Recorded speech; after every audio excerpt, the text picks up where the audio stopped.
The developer of Schedule1 just did an Ask Me Anything on Reddit, and let me tell you, this thing was a goldmine of information. He talked about console ports, map expansions, police raids, modding tools, the weather update, and yes, we even found out what his favorite ice cream flavor is. There was over 250 comments on the thread, and let's be real, no one has the time to read all that. So in this video, I'm going to break down every major question from the AMA, give you my thoughts, and even sprinkle in some commentary along the way. Let's get into it. And we're going to kick things off with the question that gets spammed every single time I stream. When is the console version dropping? And now we finally have an answer. Tyler's community manager, King Toasterbath, stepped in and confirmed that Tyler is actively working on porting Schedule1 to the consoles. Now, before anyone asks, no, there isn't an ETA yet, and honestly that makes sense. Porting a game like this to consoles isn't as simple as pressing a shiny red button. It's a whole circus behind the scenes. But the big thing here is, it is officially happening. So if you're sitting on the couch, controller in hand, dreaming about running your cartel empire from the comfort of your living room, your time is coming. Just be patient. And while we're on the topic of consoles, let's talk about the Steam Deck, because someone asked about optimizations for it, and Tyler basically said that it's already done. Steam Deck support officially shipped with the Halloween update last week, which means you can now run your empire from anywhere. On the couch, in bed, at your grandma's house, heck, even in a bathroom stall at work if you're bold enough. This is a game changer, especially for people who've been itching to grind without being chained to a desk. Now you can stock up, cook, and push product while laying on your bed like a lizard on a warm rock. Someone also asked about Tyler's comment in the patch notes, where he said he was hiring 2 new devs. He explained that he's literally signing an office lease and talking to his first potential hire this weekend. This game started as a dorm room passion project from a 22-year-old indie dev, and now he's building a full-on operation with a whole team of developers. I'm super eager to see what he can do with a couple extra hands on deck, and I'm incredibly excited for all the future updates coming down the pipeline. But if you're curious about what made him finally decide to hire some people to help out, well, he goes over it a bit more in this question, where someone asked if he'd be adding more lore and dialogue to some of the existing NPCs. And he actually said something that really stuck with me. He said he wants to grow the game both horizontally and vertically. Horizontally meaning new content, areas, and features, and vertically meaning deepening the systems that we already have. More polish and more narrative depth. And if we're being honest, balancing both is hard when it's just one guy, which is why he's bringing in reinforcements. He also mentioned that he has no problem with people making Schedule1 merch, and I got to thinking that that would be something cool for me to do. Since all of the profit from my current merch goes to charity, why not add some Schedule1 related things as well? So if you have any ideas for Schedule1 related merch, leave them in the comments below. Up next, we got one of the biggest community questions out there, map expansions. Tyler confirmed that the map will expand and that the island north of Highland Point will become accessible. The only reason it's been delayed is because he's holding off until he's got an artist on board. Hell, he even straight up said, "I'm a programmer, not an artist," which is entirely fair. I also cannot draw a stick figure to save my life, so honestly, I'd rather wait for something that looks good. And speaking of upcoming updates, someone asked if we'd ever get something like DEA raids, and Tyler straight up said yes. Property raids are officially coming as part of the police expansion update. You're gonna have to start focusing on maintaining secrecy and security at your properties. He mentioned things like security cameras, guards, and even disguising your properties to make them look less suspicious. But he also acknowledged the elephant in the room. Nobody wants to get harassed by the cops every 10 minutes, so the focus for that update will be on balance. He wants raids to feel tense and challenging, but not rage quit levels of annoying. If he pulls this off right, raids could turn into one of the most intense and fun systems in the game. Since the driver update unfortunately didn't win the last community vote, someone asked if Tyler at least planned on adding a way to save orders or set up recurring deliveries. And if you've ever touched late game, you already know. Restocking isn't just annoying, it's soul crushing. You're juggling multiple properties, your inventory's a mess, and every 5 minutes you're back in that damn delivery app like a fast food worker taking your own order. But we finally got some good news. Even though the driver update lost the vote, Tyler is throwing us a bone. He straight up said he's redesigning the delivery app, and yes, it's finally getting a reorder feature.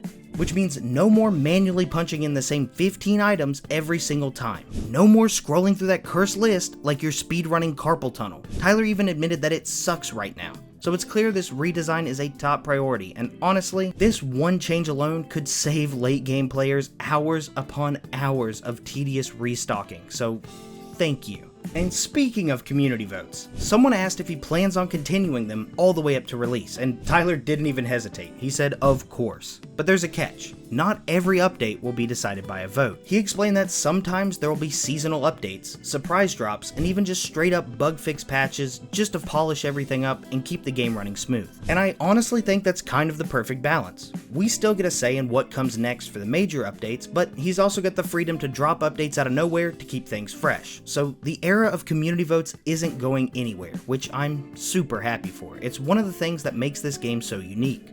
And the next question was to me. Willie, what's the sponsor of today's video?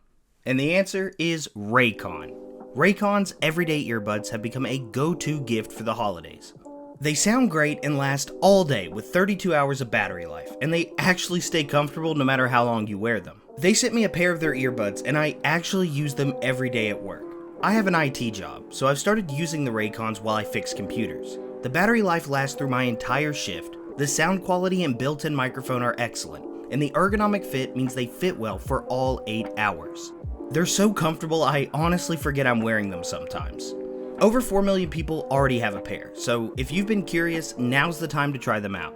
Raycon's going big for Black Friday and Cyber Monday. Everything is up to 30% off. Just click the link in the description or go to buyraycon.com/BigWillyYT to save on Raycon audio products site-wide. And a special thanks to Raycon for sponsoring this video. The next question hit on something I know that a lot of us have been hoping for. Are we getting more storyline quests like the cartel update had? And Tyler's answer was yes. He said that even though he's a crap writer, which are his words, not mine, he still plans to expand the game's storylines, both by building on existing characters and introducing brand new ones. And I honestly feel like that's huge. One of my favorite parts of the cartel update was that final quest. The way it shook up the town, made the world feel bigger and alive, and made it feel like we were actually part of something bigger. So if you love the cartel storyline, buckle up because more lore, more drama, and more chaos are on the way. The next question was about modding. Someone asked if there was going to be official tools in the future to help mod creators out, and King Toasterbath himself jumped in to answer. He said that Tyler does in fact plan to add a modding framework down the line, plus Steam Workshop support, which is massive.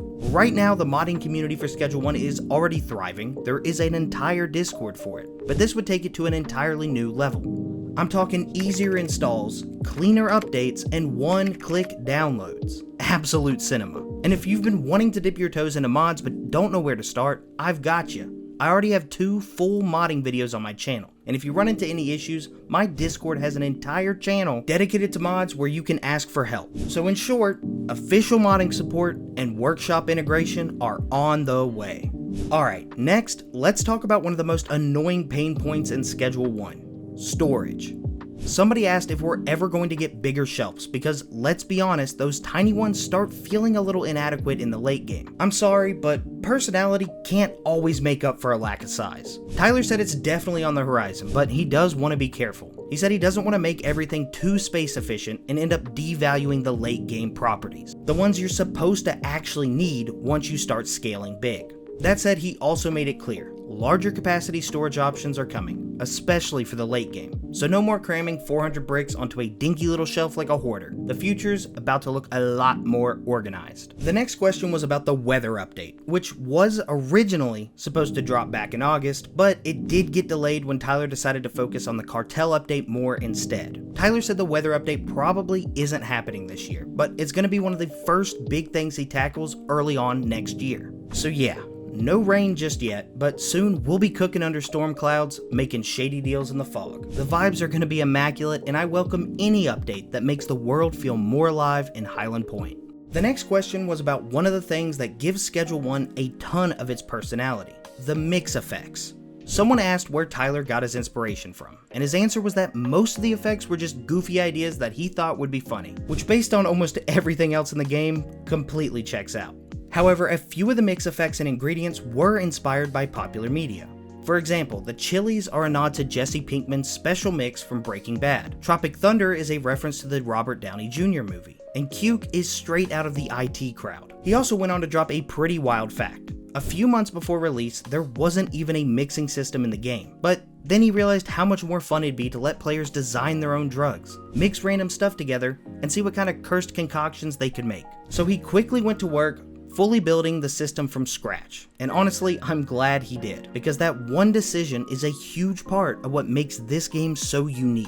The next question that got asked was actually pretty wholesome. Someone asked Tyler if he ever thought Schedule 1 would blow up the way that it has, and his answer was absolutely not. You gotta remember, Tyler's just a 22-year-old indie dev who built this game in his dorm room. His original plan wasn't to build some massive underground empire simulator that would take over Steam. He said he just wanted to make a little bit of money to get through college until he found a job. But then the Steam wishlist started piling up, and that's when he realized, oh shit, this thing's actually catching fire. Which brings us to now.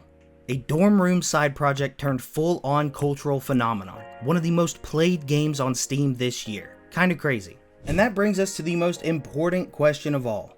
What is your favorite ice cream flavor? King Toasterbath said cookies and brownies, and Tyler went with salted caramel.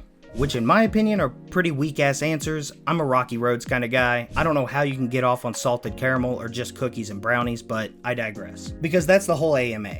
We got console plans, Steam Deck support, map expansions, property rates, modding tools, delivery app redesign, story quests, bigger shelves, weather, and salted caramel ice cream. For a video game that started in a dorm room, Schedule 1 is shaping up to have a crazy future. And with a growing dev team, these updates are only going to roll out faster and hit harder. So let me know down in the comments which update you're most hyped for.